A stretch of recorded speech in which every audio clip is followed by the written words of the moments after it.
People, hope you are doing well. आज हम लोग बात करेंगे सेक्शन 224 आईपीसी के बारे में। सेक्शन 224 आईपीसी हमें बताता है रेजिस्टेंस और obstruction by a person to his lawful apprehension. देखो, इस सेक्शन में ये बताया गया है कि जैसे कोई पुलिस ऑफिसर आपको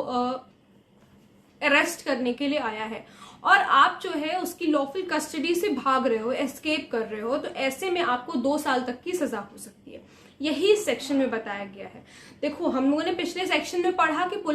पुलिस ऑफिसर है, अगर वो नेग्लिजेंटली या पब्लिक सर्वेंट अगर नेग्लिजेंटली एक्ट करेगा तो उससे तो 2 साल की सजा होगी ही होगी। लेकिन साथ ही साथ अगर आप भाग रहे हो तो आपको भी उसकी लॉफुल कस्टडी से, अगर आप भाग रहे हो, वो आपको अरेस्ट करने आया है, तो आपको भी 2 साल तक की सजा या फिर फाइन या फिर दोनों चीजें हो सकता है। इस सेक्शन में एक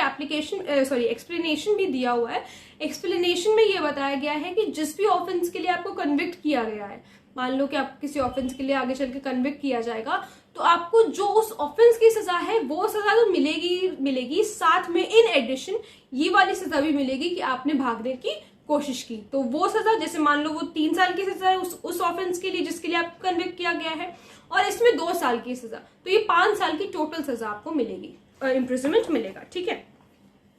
सो एक बार इसे बेरा की लैंग्वेज में पढ़ लेते हैं। Whoever intentionally offers any resistance or illegal obstruction to the lawful apprehension of himself for any offense, कोई भी इंसान जो इंटेंशनली ऑफर करता है रेजिस्टेंस, रेजिस्ट करता है या फिर कोई इलीगल ऑब्स्ट्रक्शन क्रिएट करता है,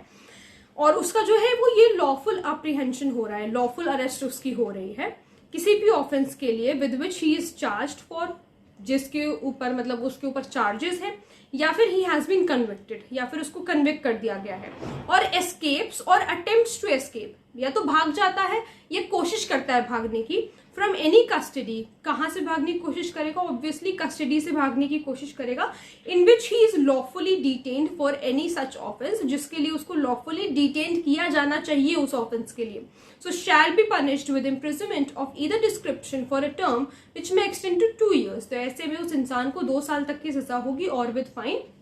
या फिर दोनों चीजें, और विद बोथ।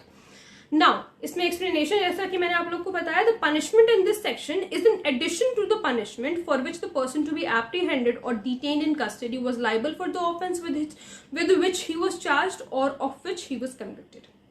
जिस ऑफेंस के लिए उसको चार्ज किया गया या कन्विक्ट किया गया, जैसा कि भाई मैंने आपको बताया 3 साल और प्लस 2 साल की सजा, तो ये जो पनिशमेंट है ये इन एडिशन होगी उस पनिशमेंट के लिए जो उसको मिलती, वो जो जिस ऑफेंस के लिए वो कन्विक्ट किया गया है। ठीक है, तो आई होप आप लोग को समझ में आया होगा ये वाला सेक्शन। अगर कोई प्रॉब्लम है तो please let me know in the comment section, और अगर आप उस टॉपिक पे वीडियो देखना चाहते हैं तो वो भी प्लीज मुझे जरूर बताइएगा। Thank you so much.